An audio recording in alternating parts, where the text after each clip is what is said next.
Hello दोस्तों, examination classes में आपका स्वागत है। आज मैं आप लोगों के लिए जूनियर असिस्टेंट मेंस का प्रैक्टिस सेट नंबर 8 लेके उपस्थित हूँ। हाँ दोस्तों, आज का टॉपिक है सामान्य जानकारी। पहला क्वेश्चन है दोस्तों, डैश प्राचीन भारत का एक महत्वपूर्ण बंदरगाह शहर था। अहिच्छत्र था, चंपा था, ताम्रलिप्ति था कि श्रावस्ती था। दोस्तों इसका सी ऑप्शन सही है, इसका सी ऑप्शन बिल्कुल करेक्ट है दोस्तों।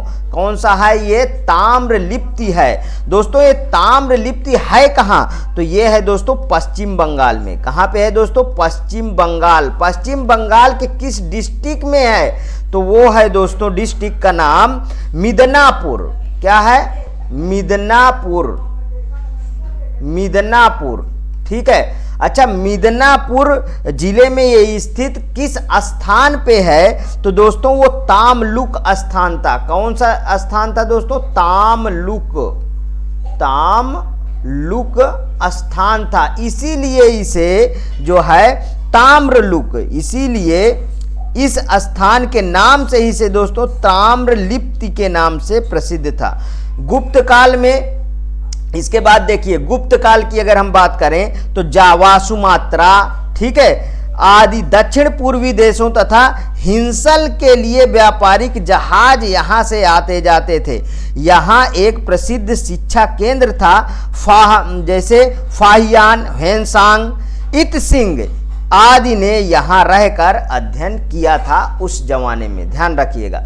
चलिए नेक्स्ट क्वेश्चन पे चलते हैं दोस्तों।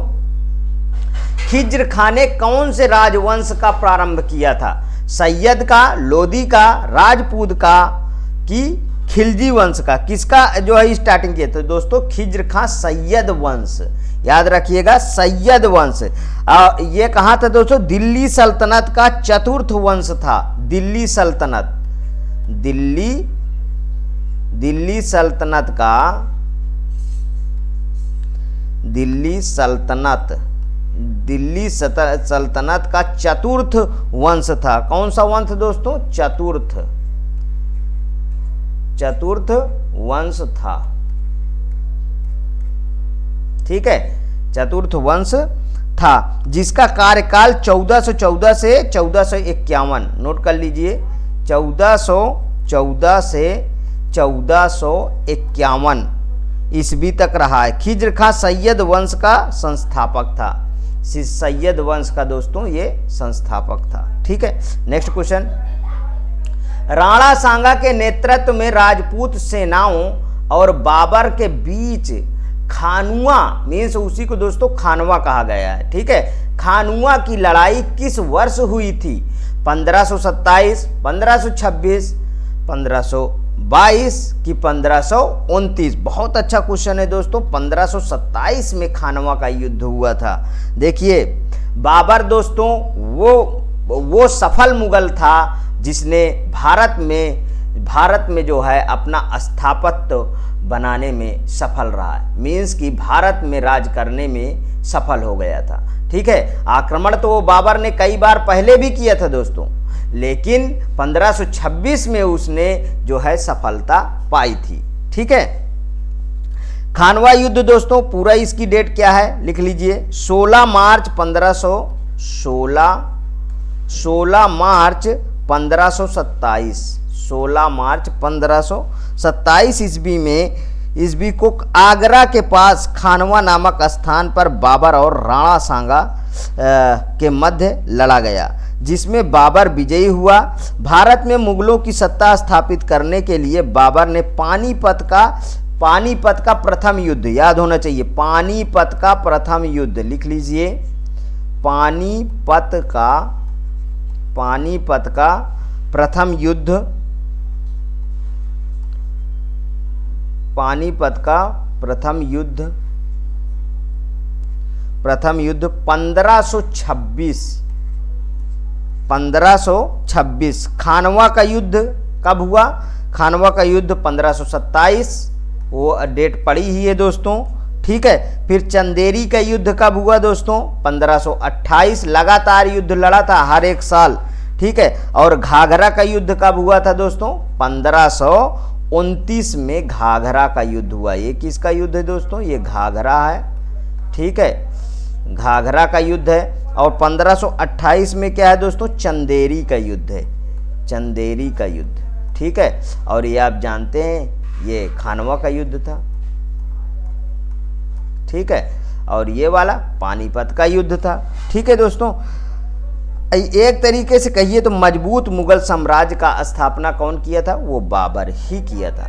नेक्स्ट, अफगानिस्तान के साथ भारतीय सीमा की लंबाई कितनी है? अफगानिस्तान के साथ भारतीय सीमा की लंबाई कितनी है? 575 है, 755 है, कि 601 किलोमीटर है, कि 106 किलोमीटर है? तो दोस्तों इसका डी ऑप्शन बिल्कुल करेक्ट है, 106 किलोमीटर है। अफगानिस्तान के साथ भारतीय सीमा का लंबाई 106 किलोमीटर और 1886 ईस्वी में सर डूरंड, याद कर लीजिए, सर डूरंड द्वारा भारत और अफगानिस्तान के बीच डूरंड रेखा स्थापित की थी। कौन सी रेखा? डूरंड रेखा,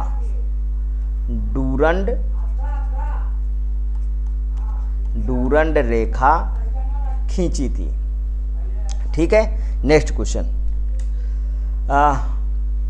हुंडरू जलप्रपात निम्नलिखित में से किस नदी के किनारे स्थित है? स्वर्णरेखा, महानदी, सोन, दामोदर। हुंडरू की बात हो रही है दोस्तों।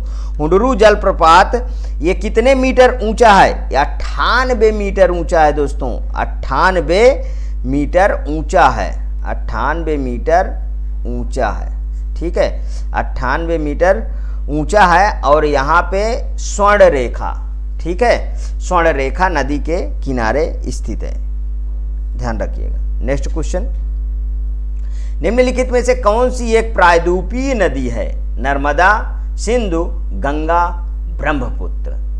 कौन सी है? प्रायद्वीपीय नदी की बात कर रहा है दोस्तों, तो वो है नर्मदा। देखिए दोस्तों, जो हिमालय से नदियां निकलती हैं वो हरदम मतलब पूरे साल जो है उनमें पानी रहता है मैक्सिमम नदियों में।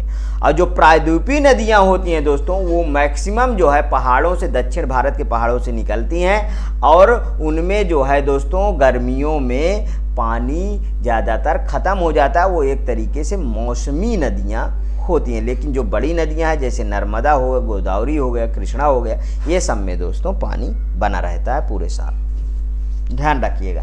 चलिए आइए नेक्स्ट क्वेश्चन की बात करें, ठीक है। मिट्टी की संरचना को गंभीर नुकसान होने से पहले मिट्टी जिस भार को सहन कर सकती है उस भार को आप क्या कहते हैं? मृदा जलधारिता, स्थूल घनत्व की प्रतिरोधक क्षमता की धारिता क्षमता, क्या कहते हैं बताइए? तो इसका ऑप्शन डी सही है दोस्तों, धारिता क्षमता। क्या कहते हैं? धारिता क्षमता कहते हैं। देखिए मिट्टी की संरचना को गंभीर नुकसान होने से पहले मिट्टी जिस भार को सहन कर सकती है उसे मिट्टी के वहन क्षमता कहा जाता है। क्या कहा जाता है दोस्तों? वहन क्षमता, वहन क्षमता कहा जाता है, ठीक है, वहन क्षमता कहा जाता है। साल के प्रत्येक मौसम में मिट्टी के वहन क्षमता बदल सकती है, ठीक है। नेक्स्ट क्वेश्चन पे आ जाइए। भारतीय संविधान का अनुच्छेद 32 किससे संबंधित है? जीवन का अधिकार से, संपत्ति का अधिकार से, संवैधानिक उपचारों के अधिकार से कि वित्तीय आपातकाल से? बताइए कौन सा सही है? तो अनुच्छेद 32 जो अनुच्छेद 32 जो है दोस्तों वो संवैधानिक उपचारों का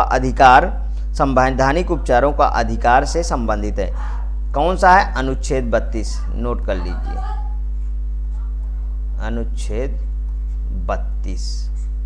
अनुच्छेद 32। इसे भारतीय संविधान के भाग 3 में वर्णित किया गया है। नेक्स्ट क्वेश्चन, और अनुच्छेद 32 को ही दोस्तों हमारे महान डॉक्टर भीमराव अंबेडकर ने दोस्तों इन्हें संविधान की आत्मा कहा है, ठीक है, ध्यान रखिएगा। नेक्स्ट क्वेश्चन, भारतीय संविधान का प्रस्तावना के संबंध में निम्नलिखित में से कौन सा कथन सही है? प्रस्तावना के संबंध में पूछा गया है दोस्तों, याद रखिएगा। तो इसका कौन सा? यह संविधान का भाग नहीं है, बिल्कुल गलत है। इसे 1972 में संविधान में एक संविधान संशोधन द्वारा बाद में सम्मिलित किया गया था। इसे संसद द्वारा संशोधित नहीं किया जा सकता है। ठीक है, तो दोस्तों इसका डी ऑप्शन जो है सही होगा। एक ऑप्शन इसका जो है गायब हो गया है, मैं उसको आपके सामने प्रस्तुत कर रहा हूं।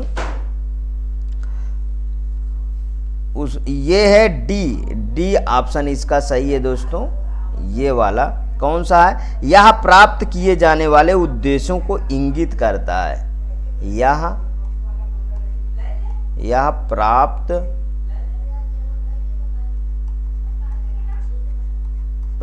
किए जाने वाले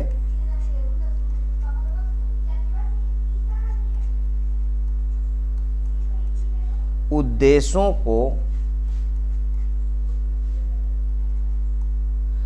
इंगित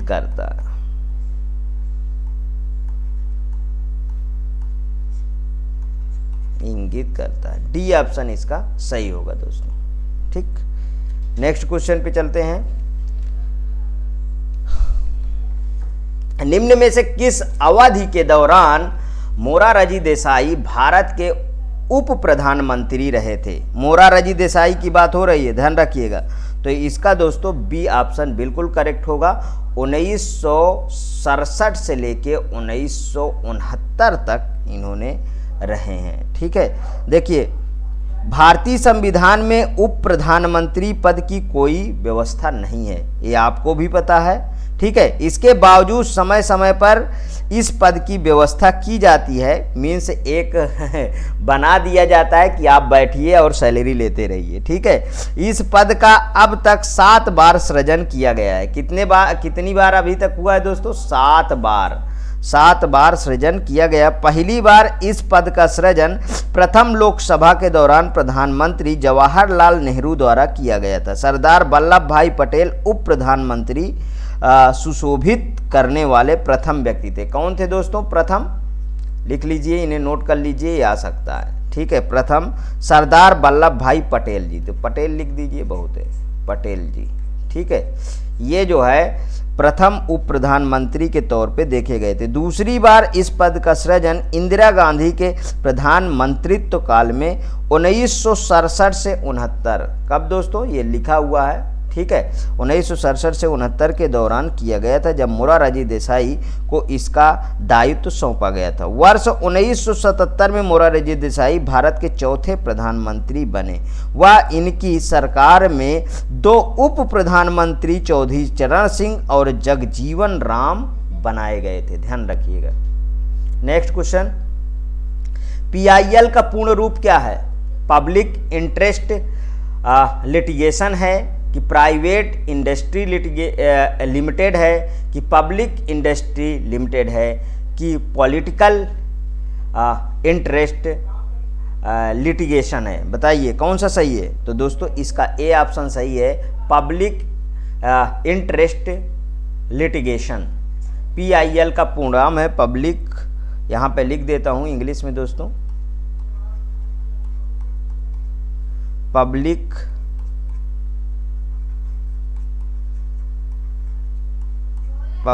इंटरेस्ट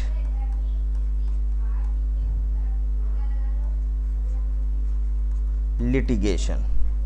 पब्लिक इंटरेस्ट लिटिगेशन लोकहितवाद के अंतर्गत जीवन की मूलभूत आवश्यकताओं जैसे शोषण, पर्यावरण, बाल श्रम, स्त्रियों का शोषण आदि विषय इसमें आते हैं, जिस पर न्यायालय को किसी भी व्यक्ति या संस्था द्वारा मात्र सूचना प्राप्त होने पर न्यायालय स्वयं उसकी जांच कराकर या वस्तु स्थिति को देखकर जनहित में निर्णय देता है। दोस्तों इस प्रकार की याचिका उच्च न्यायालय या उच्चतम न्यायालय मीन्स हाई कोर्ट या सुप्रीम कोर्ट में ही दाखिल की जा सकती हैं। ध्यान तब है कि भारत के पूर्व न्यायाधीश PN भगवती और PR कृष्ण अय्यर को भारत में जनहित याचिका PIL का जनक माना जाता है। दोस्तों नेक्स्ट क्वेश्चन पे आते हैं।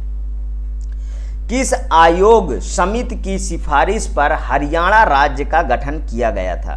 बताइए। GVP समिति, धर समिति की फजल आयोग की सरदार हुकुम सिंह संसदीय समिति। किनका? तो दोस्तों ये बड़ा नाम लग रहा है, यही वजनदार भी है। सरदार हुकुम सिंह संसदीय समिति के तहत 1 नवंबर 1900, यहाँ पे लिख लीजिए 1 नवंबर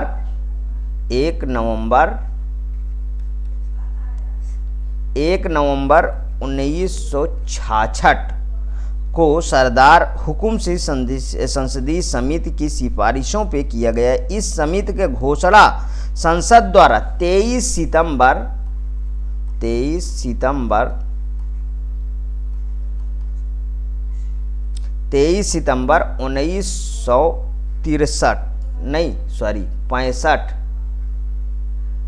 ठीक है 1965 ईस्वी को की गई थी।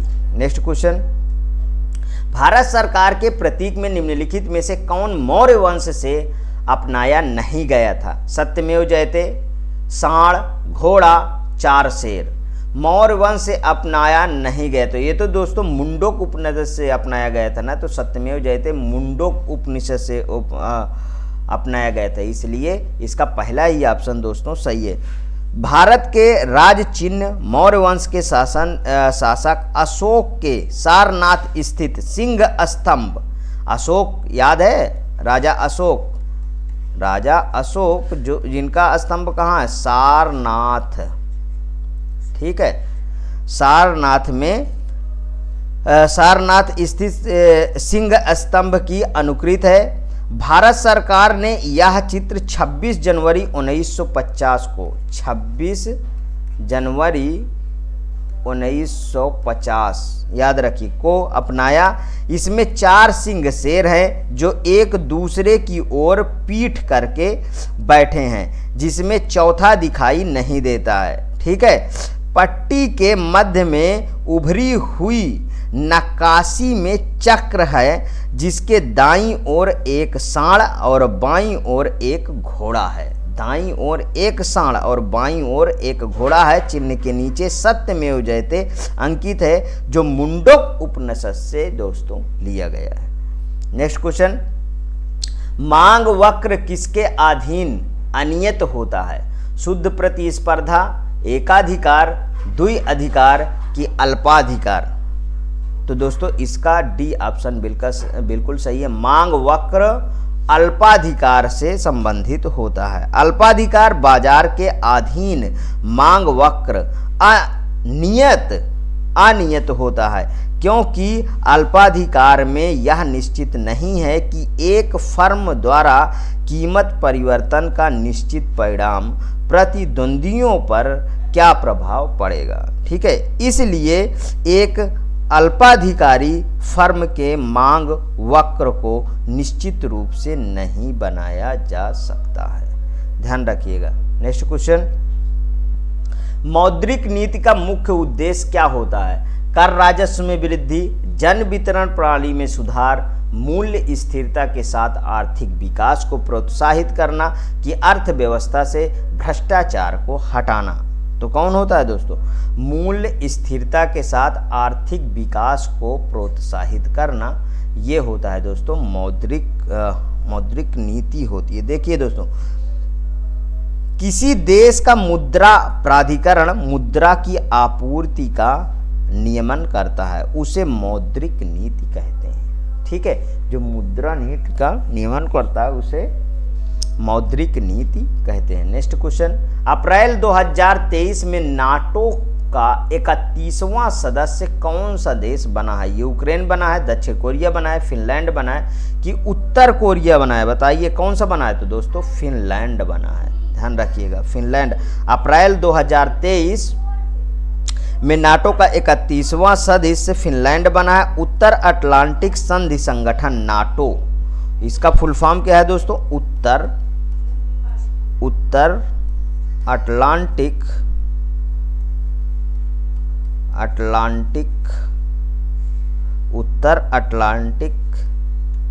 संधि संगठन। ठीक है, संधि संगठन, इसी को बोलते हैं दोस्तों नाटो। ठीक है। नाटो सोवियत संघ के खिलाफ सामूहिक सुरक्षा प्रदान करने के लिए संयुक्त राज्य अमेरिका, कनाडा और कई पश्चिमी देशों द्वारा अप्रैल 1949 में, ध्यान रखिएगा कब बना है दोस्तों, 1949 की उत्तरी अटलांटिक संधि द्वारा स्थापित एक सैन्य संगठन है। इसका मुख्यालय कहाँ पे है दोस्तों, ब्रुसेल्स में है, जो आजकल क्या बोला जाता है दोस्तों, बेल्जियम बोला जाता है।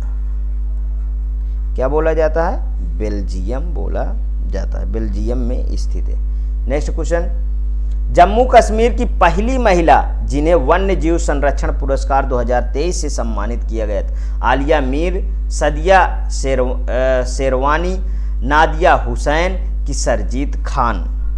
कौन सा सही है दोस्तों, आलिया मीर को नवाजा गया था। जम्मू कश्मीर की पहली महिला जिन्हें वन्य जीव संरक्षण पुरस्कार 2023 प्रदान किया गया वह आलिया मीर थी।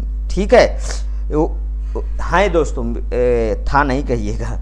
उनको यह पुरस्कार उनके वन्य जीवों के संरक्षण प्रति योगदान के लिए प्रदान किया गया था। नेक्स्ट क्वेश्चन, हाल ही में कौन सा राज्य मनरेगा मजदूरी में सर्वाधिक वृद्धि करने वाला राज्य बना है?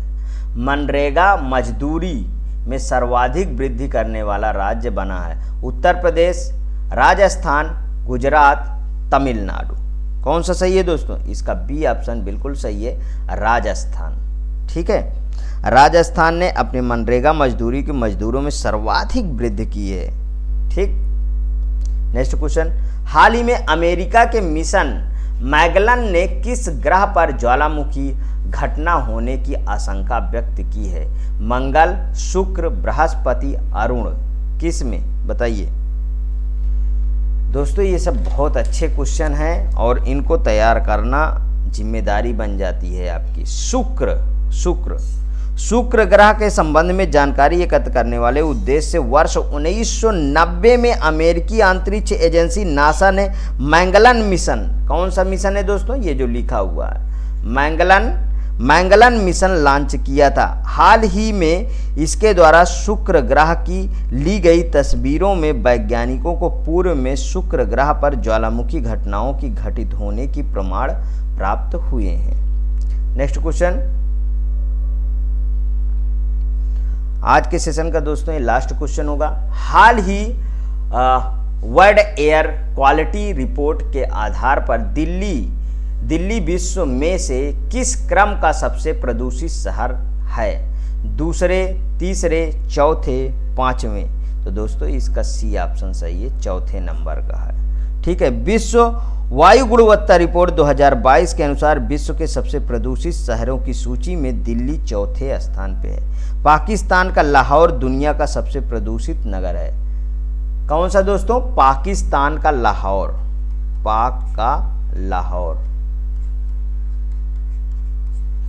लाहौर ये फर्स्ट नंबर पे है। ठीक है, पहले स्थान पर है। पाकिस्तान का लाहौर दुनिया का सबसे प्रदूषित नगर है ना। चीन का होतान दूसरे नंबर पे दोस्तों, चीन का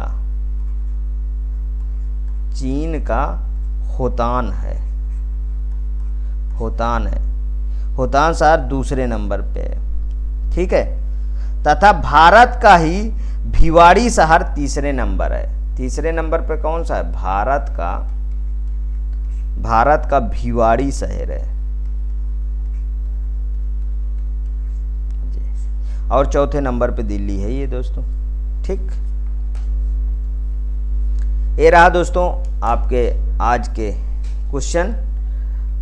यदि आपको अच्छा लगे तो प्लीज़ दोस्तों मेरे एग्जामिनेशन क्लासेस चैनल को आप सब्सक्राइब कर लीजिए, मेरा वीडियो लाइक करिए, ज़्यादा से ज़्यादा दोस्तों में शेयर करिए, अपनी प्रतिक्रिया कमेंट बॉक्स में जरूर प्रस्तुत कीजिए। ओके दोस्तों, थैंक यू।